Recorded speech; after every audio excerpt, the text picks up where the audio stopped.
बात नहीं, इसकी चलने दो। समझदारी के साथ बड़े प्रेम से जीवन चल रहा था, परंतु उनके यहाँ कोई संतान नहीं थी। तो आत्मदेव ज्ञान के बल पर कि चलो कोई बात नहीं, नहीं है तो नहीं।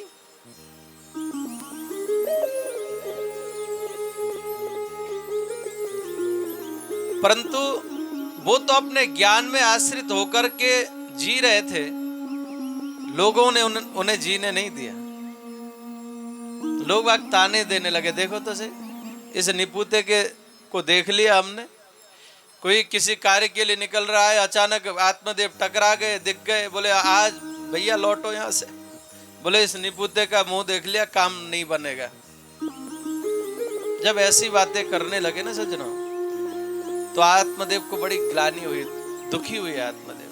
देखो ऐसा जीवन भी क्या जीवन है, जो हम किसी के लिए अपशगुन बन जाएं, तो ऐसा जीवन तो बेकार है रखना। अब कितना भी ज्ञानी व्यक्ति क्यों ना बार बार पिंच कोई करता रहे, तो उसका ज्ञान भी धूमिल हो जाता है, डगमगा जाता है।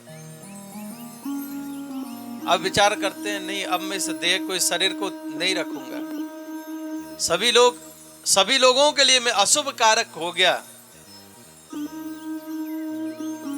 सबके लिए शुभ हो, मैं नहीं रहूंगा तो सब सुखी हो जाएंगे, सबके लिए शुभ का मुहूर्त होगा। अब मैं इस देह को नहीं रखने वाला। ये कहकर के सज्जनों आज आत्मदेव जी महाराज आत्महत्या करने के लिए जंगल में गए। और जैसे ही जंगल में गए सज्जनों, उदास होके बैठे हुए थे। उसी समय एक संत भगवान का आगमन होता है वहां पर। यति मुनि आए वहां पर। यति ने देखा कि एक निर्जन वन में ये ब्राह्मण देवता बड़ा मुखार बिंद पर जिनके तेज है, देखने में बड़े ज्ञानी दिखाई पड़ते हैं, मालूम पड़ते हैं। जैसे ही सज्जनों देख रहे थे ऋषि यति, उसी समय आत्मदेव ने भी संत को देखा और यति ने पूछा, ब्राह्मण को देखकर, आत्मदेव को देख करके, कथम रोदसी विप्रत्वम काते चिंता बलीयसी वदत्तम सत्वरम मह्यम स्वस्य दुःखस्य कारणम। कथम रोदसी विप्रत्वम, हे ब्राह्मण देवता तुम क्यों रो रहे हो? काते चिंता बलीयसी, तुम्हारे अंदर कौन सी ऐसी चिंता है जिसके कारण तुम रुदन कर रहे हो? वदत्तम, मुझसे कहो, स्वस्य दुःखस्य कारणम, तुम्हारे रोने का कारण मुझे बताओ, क्या पता मैं तुम्हारे दुख को दूर कर सकूं। और जैसे ही संत ने कहा, ध्यान देना सज्जनों, कोई दुखी हो, परेशान हो ना, उस समय उसके ऊपर जाकर के थोड़ा सा सांत्वना दे दो, तो उसके जो अंदर के आंसू ना फूट पड़ते हैं। हाँ, अब तो संत ने जैसे सहानुभूति दिखलाई, अब ब्राह्मण फूट फूट कर रोने लगे। अब क्योंकि ब्राह्मण ज्ञानी थे, आत्मदेव। ब्राह्मणो वाचः, उस ब्राह्मण ने कहा, किम ब्रह्मिमे ऋषि दुखम पूर्व पापे न संचितम। हे ऋषि, हे मुनि, हे संत भगवान, प्रणाम किया है संत को और कहने लगे, देखो मैं क्या बताऊं अपने दुख का कारण। मेरे पूर्व जन्मों के पापों का उदय हुआ है, जो आज मुझे ये दिन देखने को मिल रहा है। क्योंकि ज्ञानी थे ना महाराज, ऐसी ऐसी बात है, सब कुछ है प्रभु की कृपा से, यश है, कीर्ति है, धन है, वैभव है, सब कुछ है, मान सम्मान प्रतिष्ठा, सब, कोई कमी नहीं है।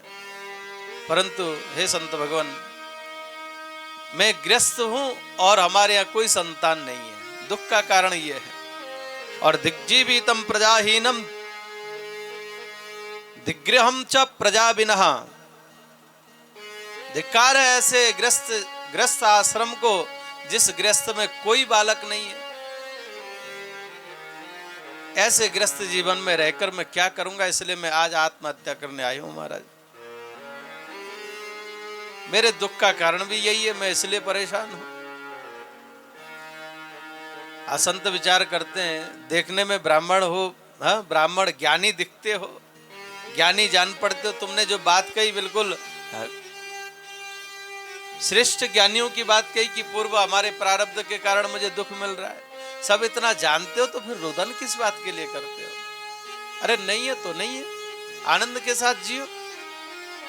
ब्राह्मण कहने लगे, बोले महाराज आप क्या जानो, आप तो बाबा बैरागी हो, गृहस्थ में होते तो बालकों का सुख आपको पता पड़ता, आप क्या जानो।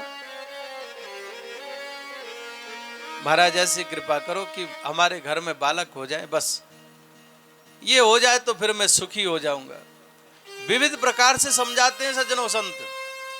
संत ने आज कहा कि देखो तुम्हारा पुत्र ही तुम्हारा कल्याण करेगा, क्या गारंटी है?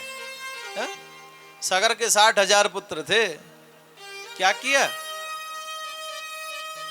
कल्याण तुम्हारा पुत्र करेगा ही, कोई निश्चित नहीं है। मातृ पितृ भक्त होगा कि दुष्ट होगा क्या पता, ये तो भविष्य की गर्त में है, कौन जान सकता है। इसलिए पुत्र पुत्री के चक्कर में मत पड़ो, तुम भगवान का भजन करो। त्यागा शांति अनंतरम, त्याग में शांति है, आनंद है। तुम कहां पचड़े में पड़ने जा रहे हो? ब्राह्मण देवता समझाते हैं, परंतु ब्राह्मण के समझ में नहीं आती सज्जनों। जब ज्यादा ही ब्राह्मण ने आग्रह किया, महाराज कृपा करो, आज संत कह उठे, शृणु विप्र मया तेध्यम प्रारब्धम तु विलोकितम। हे ब्राह्मण देवता, मैं तुमको बारंबार समझाने का प्रयत्न कर रहा हूं, परंतु तुम समझने को राजी नहीं हो। तो तुम इस जन्म की बात करते हो। देखो मैंने तुम्हारे 7 जन्मों के प्रारब्ध को देख लिया। तुम्हारे इस जन्म में नहीं ब्राह्मण, तुम्हारे 7 जन्म तक तुम्हारे घर में कोई पुत्र नहीं है। सप्त जन्मा बधी तबा पुत्रो नहीं बचा, नहीं बचा। एक जन्म की बात छोड़ो, 7 जन्मों में भी तुम्हारे घर में कोई संतान सुख नहीं लिखा है तुम्हारे प्रारब्ध में। और जैसे ही कहा तो आज ब्राह्मण ज्ञानी थे, समझ गए 7 जन्मों को बताने वाला यह संत कोई साधारण नहीं हो सकता। चरण पकड़ लिए संत के, बोले महाराज पुत्र दे दो। यदि पुत्र नहीं दोगे मुझे तो आपके चरणों को मैं छोड़ूंगा नहीं, यहीं सिर पटक पटक करके मर जाऊंगा। नोचित जाम्यहम प्राणस त्वदग्रे शोक मूर्छितम। आपके चरणों में सिर पटक पटक के मर जाऊंगा तो ब्रह्म हत्या आपको लगेगी, ध्यान रखना। अब तो मरता क्या ना करता है। संत ने कहा देखो वही वाला हिसाब आ गया ना, दोनों बुरे जानिए परमार्थ व्यवहार। अपने आनंद के साथ जा रहा था, इस पचड़े में फंस गया, तो अब क्या करूं। अब संत विचार करते हैं इसको ना दें पुत्र तो भी ये मरेगा, ब्रह्म हत्या मुझे लगेगी जबरन, और दें तो भी इसके प्रारब्ध में नहीं है। ध्यान देना सज्जनों, यदि हमारे प्रारब्ध में भी जो चीज नहीं है ना, वो भगवत कृपा, संत कृपा, भगवान के भक्तों का आशीर्वाद मिल जाए तो हमें प्राप्त होता है। भक्तमान में कई कथाएं आती हैं सज्जनों। एक संत भिक्षाटन कर रहे थे, मधुकरी मांग रहे थे। घरों में जाकर के मधुकरी मांगते और आकर के उसी को पाते थे, भजन करते थे। एक बार अब वो संत जन जो मधुकरी मांग करके खाते हैं, वो प्रतिदिन एक घर में नहीं जाते।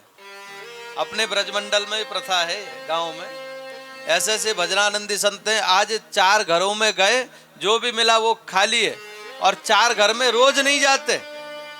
भाई उनको ये लगता है कि रोज कहां तक देगा कोई बंदा, और 4 घरों में दूसरे दिन गए। ऐसे ही मधुकरी मांगने वाले एक संत थे, 4 घरों में मांगते, जो कुछ मिलता आकर के पाते और उसके बाद भजन करते थे।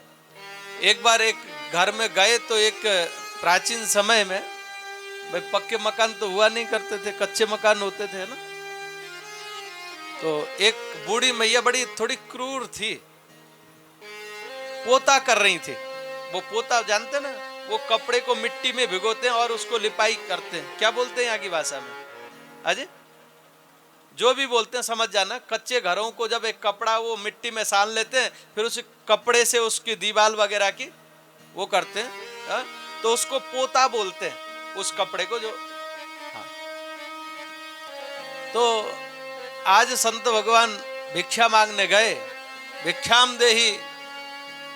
बूढ़ी मैया जो थी उसको बड़ा रिस आया, क्रोध आया। बताओ ये बाबा जी कछु काम धाम तो करे ना और मांगने को आ जाए। ले भिक्षा, वही पोता उठा करके फेंक दिया बाबा के पास दे दिया। आज संत भगवान विचार करने लगे, चलो ये इतनी ऐसी बुढ़िया डोगरी थी, ये कुछ देती नहीं थी, आज तक इसने कुछ दिया ही नहीं है, चलो आज दिया तो सही कम से कम। उसी पोता को, उसी कपड़े को उठा करके ले गए, बढ़िया धो धा के, भाई आज दिया है, आज धो धा करके बढ़िया साफ किया। साफ करने के बाद में छोटे छोटे टुकड़े किए, बढ़िया बत्ती बनाई और ठाकुर जी के मंदिर में दीप के लिए वो बत्ती का काम किया उसी पोता से। आज वो संत ने कहा, बोले देखो भगवान ऐसी कृपा करना, देखो जिस माई ने ये पोता फेंक करके मुझे मारा है, मुझे ये पोता दिया है, उस माई के घर में कोई भी पोता नहीं है, उस माई के घर में कोई भी पोता नहीं है। आप ऐसी करना कि उसने तो पोता फेंक करके मुझे देना, परंतु उसके घर में पोता हो जाए।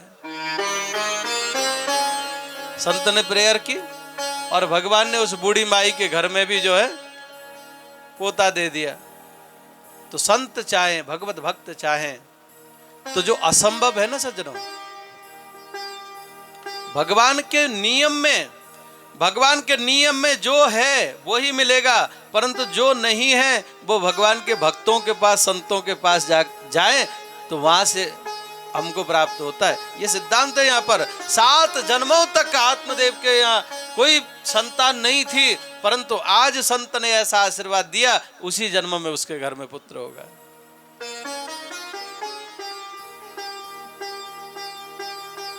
फल दिया सज्जनों। हे ब्राह्मण देवता, तुम नहीं मानते हो ना, जाओ इस फल को ले जाओ, अपनी पत्नी को खिला देना, भगवान ने चाही तो पुत्र होगा और तुम्हारा कल्याण भी करेगा।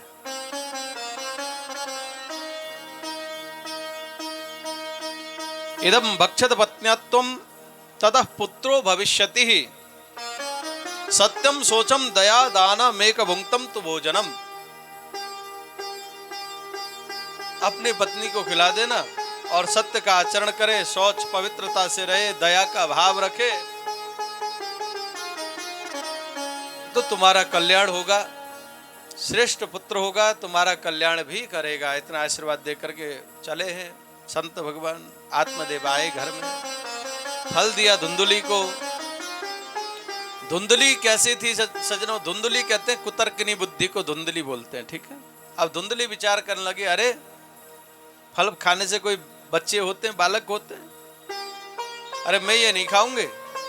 बड़ी विचित्र थी धुंधली, क्योंकि जिसका नाम ही धुंधली था। कहने लगी, देखो लालने पालने दुखम प्रसुस्ताश्च प्रवर्तते बंद्या वा विधवा नारी सुखिनो चेति में मति। लालन पालन का प्रसव पीड़ा कौन कष्ट भोगेगा? धुंधली कहते इससे अच्छा तो बंद्यावा विधवा नारी, जिसके बालक नहीं है, जो विधवा है वही सुखी है। चेती में मति, ऐसी उसकी धुंधली की मति थी, बुद्धि थी, बोले वही सुखी है, कौन ये पचड़े में पड़े। अब पतिदेव ने फल दिया है तो खाना पड़ेगा। उदास बैठी थी, उसी समय उसकी बहन आई सज्जनों। बोले बहना तू उदास क्यों है? बोले ऐसे ऐसे देख तेरे जीजा जी ऐसे फल लेकर के आए, किसी संत ने दिया, और देखो कहीं ऐसा ना हो कि सुखदेव जी सुना है हमने कि 12 वर्ष तक माता के गर्भ में थे, ऐसे ही कोई बालक हो गए तो मैं तो मर जाऊंगी। और देखो मैंने सुना है प्रसव का बहुत पीड़ा होता है, मैं ये कष्ट सहने को तैयार नहीं हूं।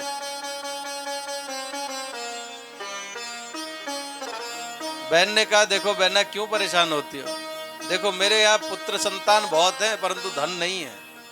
तुम्हारे धन की कोई कमी नहीं है, पुत्र ही तो चाहिए तुमको। देखो 9 बालक हमारे घर में है, 10वां बालक मेरे गर्भ में है। जब ये बालक हो जाएगा तुमको ला करके दे दूंगी, मुझे धन दे देना। मान गई धुंधली। और फल का क्या होगा? बोले देखो तुम्हारे घर में गौ माता है, वर्षों से ब्याही नहीं, इसी को खिला दो, फल की परीक्षा भी हो जाएगी। ऐसा ही किया सदगुरु। समय आने पर धुंधली की बहन के घर में जो बालक हुआ वो ला करके दे दिया। आत्मदेव बड़े सीधे साधे भोले भाले ब्राह्मण, विश्वास कर लिया। नाम रखना चाहते थे, उधर फल गौ माता को खिला दिया। नाम रखना चाहते थे उस धुंधली के पुत्र का, क्योंकि धुंधली के का ही पुत्र है, ऐसा मेरा ही पुत्र विचार करते हैं, जानते हैं आत्मदेव तो। परंतु धुंधली का तो पुत्र नहीं था, आत्मदेव का तो पुत्र नहीं था, वो तो उसकी बहन का पुत्र था। आज सज्जनों, नाम रखना चाहते हैं, मेरा नाम आत्मदेव, तो इसका नाम मैं रखूंगा परमात्मदेव। परंतु यहां पर धुंधली ने कहा नहीं, 9 मास तक मैंने गर्भ में रखा है।